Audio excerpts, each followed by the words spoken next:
We've rolled to the next year. We're going to have to roll forward the CIP templates independently from our report.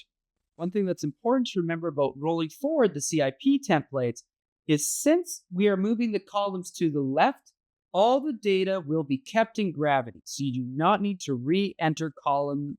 So you do not need to re-enter financial data year to year. To do so, we're going to click on the three dots beside our top-level folder, then click on Report Operations, and then Roll Forward CIP.